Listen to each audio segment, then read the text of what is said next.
You're live. Okay. Oops. All right.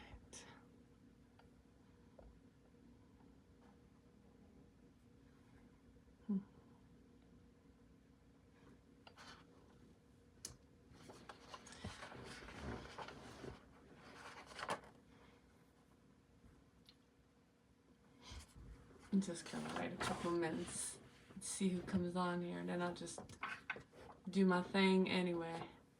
My thing.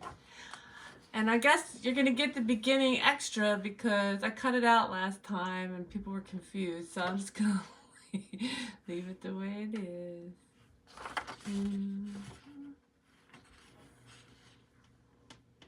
Today I wanted to come in and I want to talk about what the DM and the DF are purging, any advice I can give from the angels and ancestors who are always on standby on this journey if you haven't figured it out. So if you need help, just make sure you ask, because free will, you know, your angels are not allowed to just jump in and give you help without permission, without being asked. Okay, let me try to set this. So, hi. Okay. And we're going to talk about what the DM is purging first. So, because I think, you know, even if you're, regardless of who you are, you can feel something within your counterpart if you've done some integrating. We've talked about that. And so if you're feeling, you could be feeling irritation, sadness. Hi, Soraya. Did I say that right, Soraya? I love that name. I have some cool names on my channel. I was talking to Nicola earlier. I love that name. So if you're feeling these weird emotions and you're not sure they're yours, you know, the advice the other day with the angels was, hi, Nicola, Nikki. Okay. I love your name though. So the advice was to feel it and let it go through. But I was feeling some stuff this morning from the purge. And so I wanted to talk about, just for informational purposes, like what the DM is purging, which you could also be purging because you have the DM within you also.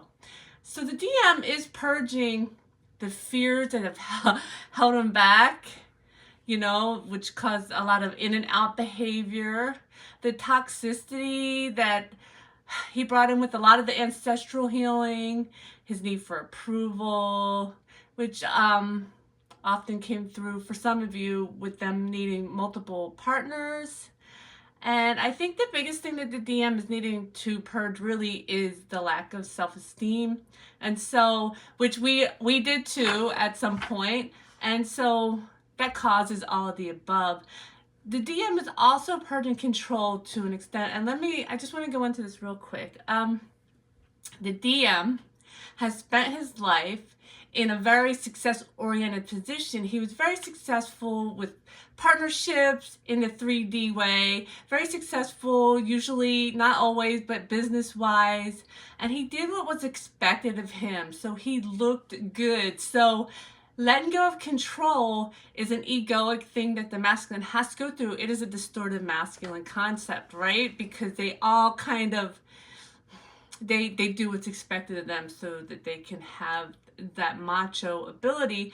But oftentimes on this journey, they're going against something. They're going against a lot of some things. You know, the DM and DF are different for a lot of reasons. You know, you could have age difference, you can have cultural differences, you know, all kinds of things like that, religious differences, and this can cause an issue when it comes to what they look like in the 3D. So oftentimes control is something, and then also the perfection, control with perfection is, you know, everything has to be perfect, blah, blah, blah. The thing about that is that I just want to go over this real quick because I know we're all holding, like you did your thing, right? And you're holding space for the DM. And I don't know if you realize it or not, but when you went through your main stuff first, your first wave of stuff that you had to purge, because your list is going to sound smaller of DFs.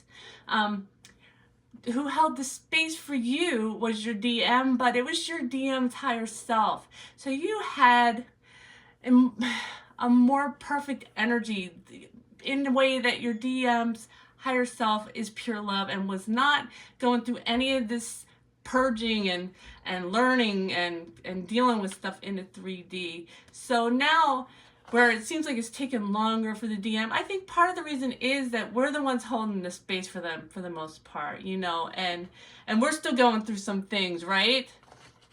So what the DF is purging, the main thing, this came to me this morning, the main thing that the Divine Feminine is purging is the need for control. And so control, which includes things like, what is going on? I don't understand this. Is this really happening?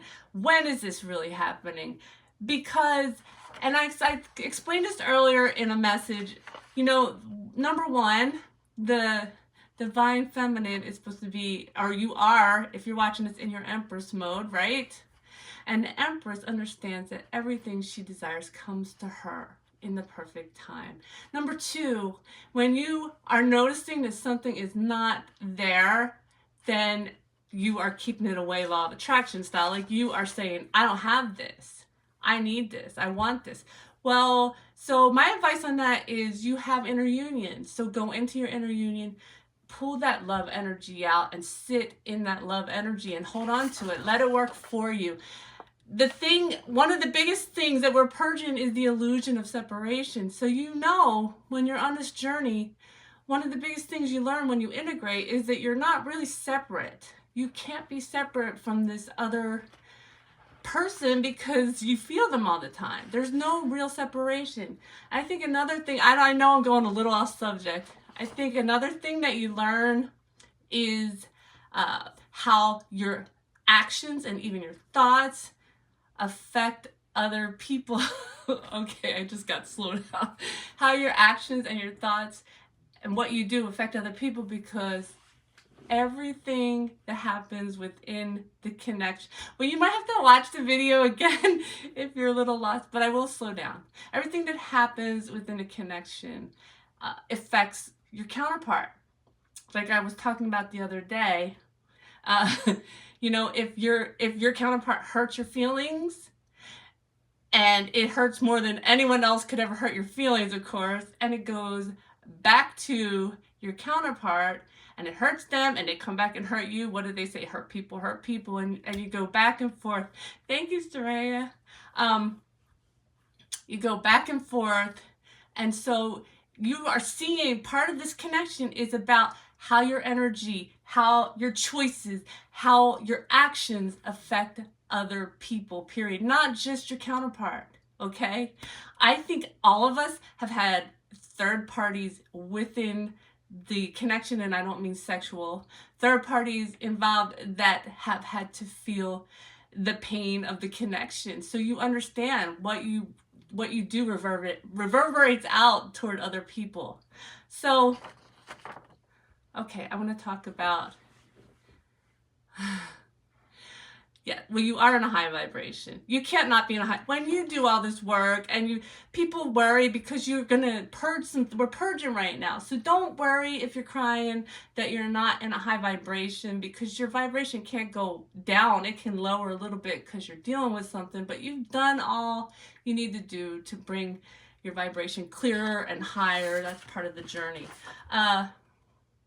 Okay, what else was it?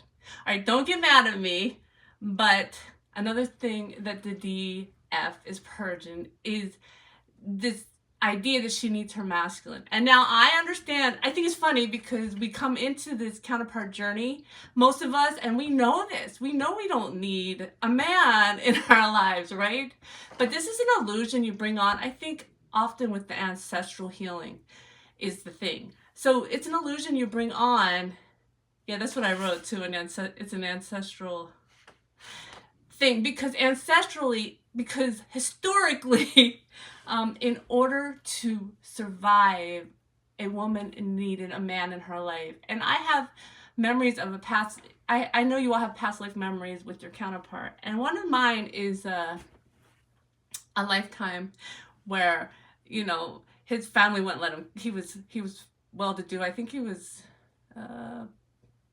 royalty at the time, and he said he was going to come back for me. And my sister, who's not really my sister right now, but I know who she is, my sister at the time was trying to get me to was trying to bring this man into my life, right? Because in order for a woman to survive, she needed a man in her life. And I said no. I said no, he's coming, as we often believe on this journey. And so I died waiting for him. And so historically, we needed a man in order to be able to survive. And we go into this journey understanding that we don't need a man in order to survive. But we bring on the layers of ancestral healing, and that's really one of them that's really big, because our ancestors suffered through that. You know, if you did not have, you couldn't own property, you couldn't, you know, be respected in the world without a man, right? So that's one of the things that we have to purge. And so it's an illusion. Need is an illusion anyway. So I just want you to, okay. Archangel Michael goes, well, you kind of need some food. You know what I mean. Okay. Do we have any other questions? Do we have any questions about what we're doing with the purge right now? Because I know when you first wake up, when I first wake up, I can really feel my counterpart. And I was so irritated this morning. I don't know. I'm also doing healing stuff, so I don't know what it is sometimes. But I can feel, you know, you can feel what they're going through. And so just remember to kind of try to observe, let it go through you.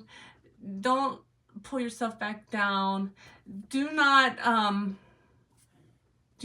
lose trust in this journey. Do not facilitate the need for control. And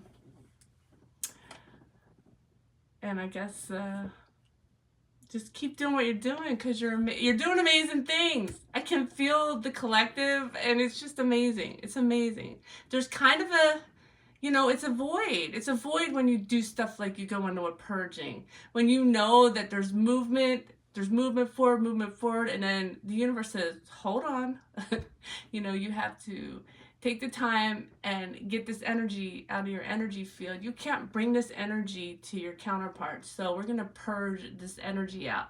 Don't recycle the energy. Let it go through you. Let it go through or come out of you. I know some people are purging literally, crying or bathroom wise. So just let it go through. And I hope this was helpful. I love you all. I'll talk to you soon.